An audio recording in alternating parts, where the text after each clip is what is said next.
আচ্ছা, আজকে আমরা যেটা স্টার্ট করব সেটা হচ্ছে এমএস ওয়ার্ড। এই এমএস এর মিনিং কি?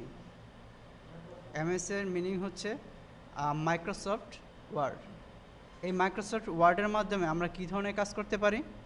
সাপোজ আমি যদি চাই যে একটা বায়োডাটা লেখার জন্য, বা একটা অ্যাপ্লিকেশন লেখার জন্য, বা একটা জয়নিং লেটার লেখার জন্য, বা আমি একটা নোট করছি সেই নোটটাকে টাইপ করার জন্য, এই ধরনের কম্পোজিশনের কাজগুলো আমরা করব এই এমএস ওয়ার্ডের মাধ্যমে।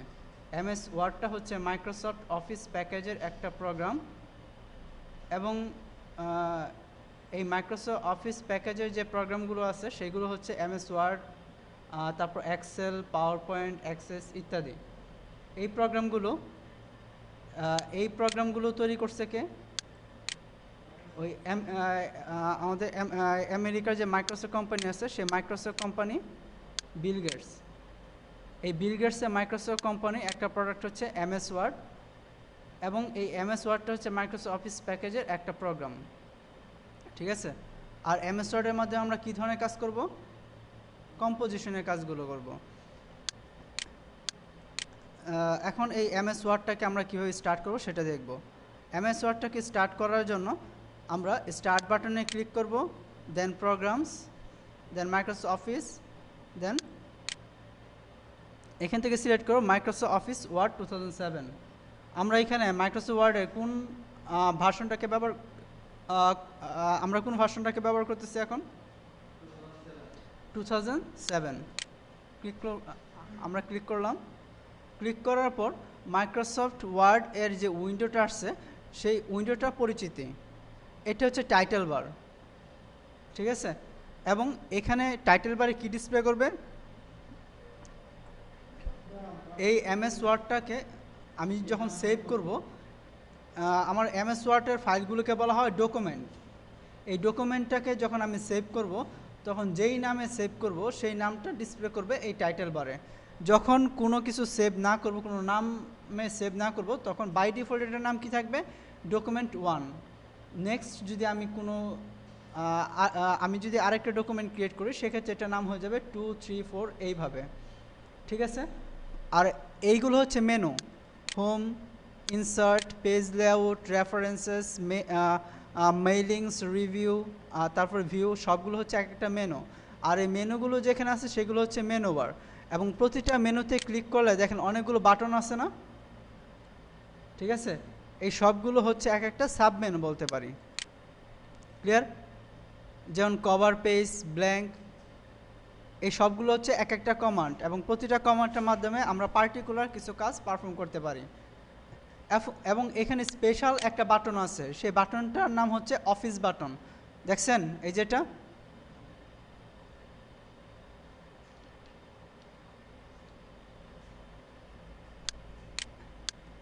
এইটার নাম কি? Office button. এই অফিস বাটনে ক্লিক করলে বাটনটা ডিসপ্লে হচ্ছে।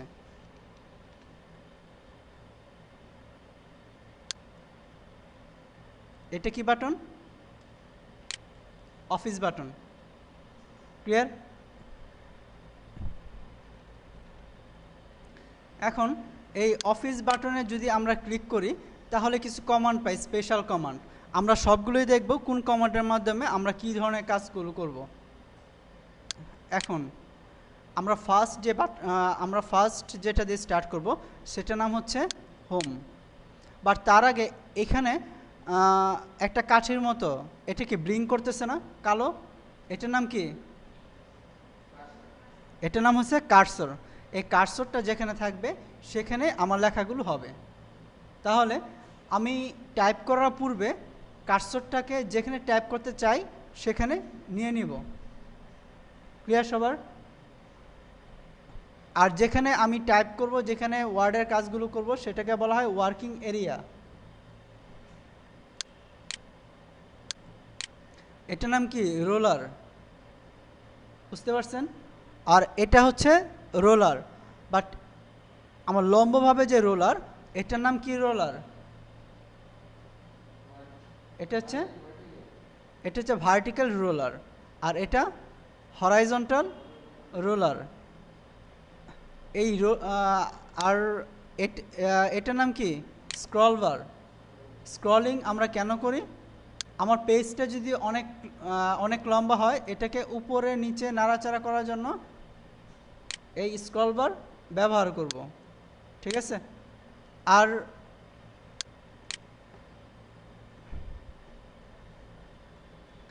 আর নিচে আরেকটি স্ক্রল বার থাকে, এটার নাম হচ্ছে কি হরাইজন্টাল স্ক্রল বার, আর এটা হচ্ছে ভার্টিক্যাল স্ক্রল বার। আর এটার নাম কি স্ট্যাটাস বার। আমি কত নাম্বার পেজে আছি, কত নাম্বার ওয়ার্ডে আছি, এটা ডিসপ্লে করবে কে? এই স্ট্যাটাস বার।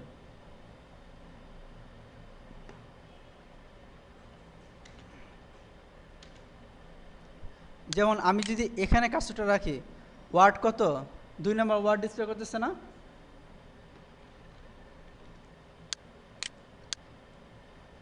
কি 2 নাম্বার ওয়ার্ড ডিসপ্লে করতেছে না? এই যে, তার মানে কি আমি এখানে 2 নাম্বার ওয়ার্ডে আছি। আর কত নাম্বার পেজে আছি? 1 নাম্বার পেজে আছি। তাহলে এই জিনিসগুলো ডিসপ্লে করবে কিভাবে? যদি আমরা স্ট্যাটাস বারে দেখি, তাহলে কোন স্ট্যাটাসে আছি, অর্থাৎ কত নাম্বার পেজে আছি, কত নাম্বার ওয়ার্ডে আছি, এই ধরনের ইনফরমেশনগুলো ডিসপ্লে করবে। ক্লিয়ার সবার? এখন আমরা হোম মেনু এর কাজ করব। এই হোম মেনুতে আমার এই লিঙ্কগুলো আছে। যেমন এই হোম মেনুর মাধ্যমে আমরা কি কি কাজ করতে পারবো?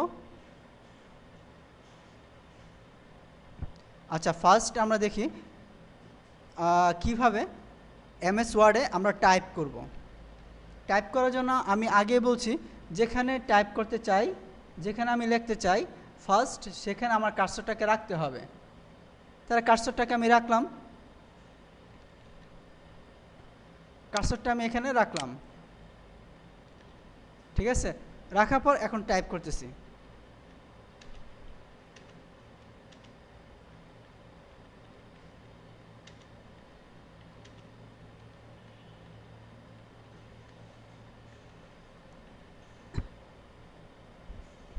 আমার টাইপ করা কমপ্লিট, কিন্তু এই লাইন টোটালটা তো টাইপ করা হয় নাই, হয়েছে? এখন যদি আমি নেক্সট লাইনে আমার কার্সরটাকে নিয়ে আসতে চাই, তাহলে কি করব? কিবোর্ড থেকে এন্টার চাপবো।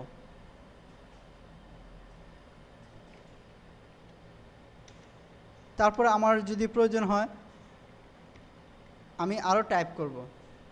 এখন টাইপ করার পর এটাকে যদি আমি এখান থেকে ক্লোজ করে দেই, এটার নাম কি ক্লোজ বাটন, এটা হচ্ছে মিনিমাইজ বাটন। ক্লিক করলে কার্সর আমার ডকুমেন্টে কোথায় চলে আসতেছে?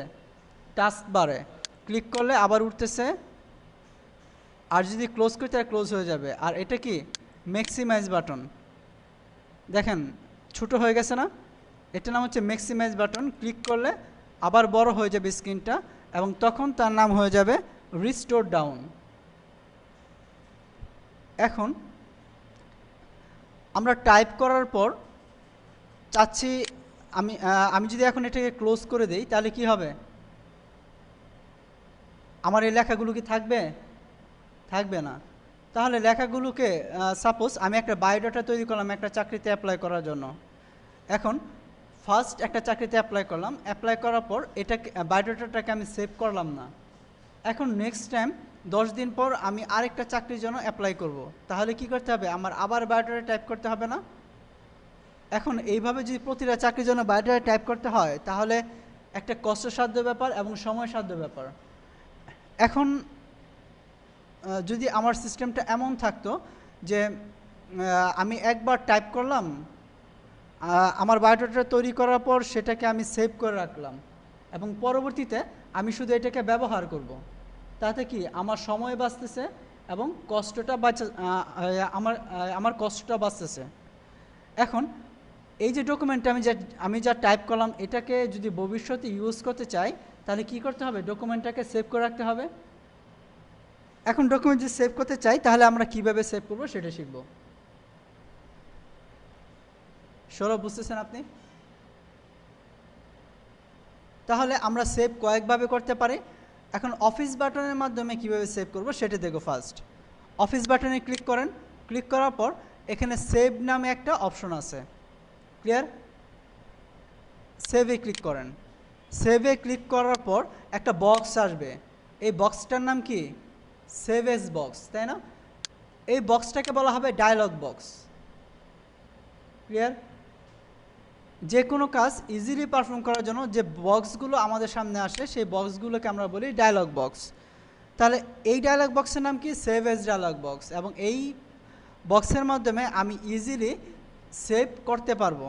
এখন ফার্স্ট আমাকে ডিফাইন করতে হবে আমি আমার ডকুমেন্টটাকে কোথায় সেভ করতে চাই। এখান থেকে আমরা যদি ডেস্কটপ সিলেক্ট করি এখান থেকে করতে পারবো বা এখান থেকে করতে পারবো। সাপোজ আমি চাচ্ছি ডি ড্রাইভে সেভ করার জন্য, সিলেক্ট করলাম ডি ড্রাইভ, বা আমি চাচ্ছি ই ড্রাইভে সেভ করার জন্য, সিলেক্ট করলাম, বা আমি যদি চাই ডেস্কটপে সেভ করো তাহলে ডেস্কটপ সিলেক্ট করলাম। এখান থেকেও করতে পারবো বা এখান থেকে করতে পারবো, ক্লিয়ার সবার? আমরা ডেস্কটপ সিলেক্ট করলাম, এটাকে ডেস্কটপে সিলেক্ট করলাম। তারপর এখানে কি দিব? ফাইলের একটা নাম দিব। ফাইলের নাম যদি না দেই, সাপোজ আমি বায়োডাটা তৈরি করলাম, এখন বায়োডাটার জন্য আমি ফাইলের নাম কি দিব? Suppose biodata. এখন যে আমি যদি না দেই 1 2 3 4 বা ABCD করে দেই, তাহলে কোনটা বায়োডাটার ফাইল আর কোনটা অন্য ফাইল সেটা আমরা কি স্পেসিফাই করতে পারবো? তার জন্য ইজিলি যেন আমি ফাইলগুলোকে বুঝতে পারি, চিনতে পারি, তার জন্য একটা ফাইলের নাম দিব। তাহলে এই ফাইলের নাম দিলাম আমরা সাপোজ স্টুডেন্ট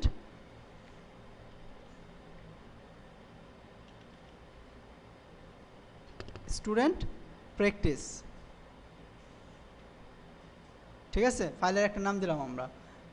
তারপর save S type. Save S type আমরা কি হিসেবে সেভ করবো? এটাকে ওয়ার্ড ডকুমেন্ট হিসেবে সেভ করব, তাই না? ওয়ার্ড ডকুমেন্ট সিলেক্ট করলাম এবং এর এক্সটেনশন কি থাকবে? .docx। আমরা যদি 2003 ভার্সনে কাজ করতাম তাহলে ওয়ার্ড ডকুমেন্টের এক্সটেনশন কি থাকতো? .doc। বাট এটা হচ্ছে আমার কি ধরনের ভার্সন? 2007। এবং 2007-এ যখন আমরা সেভ করব তখন এটা আমরা আমাদের সিলেক্ট করতে হবে .docx, ক্লিয়ার? তারপর সেভ বাটনে ক্লিক করেন। দেখেন আমি ফাইলের কি নাম দিছিলাম? ফাইলের নাম কি দিছিলাম? এটা কোথায় ডিসপ্লে করতেছে? টাইটেল বারে, ক্লিয়ার?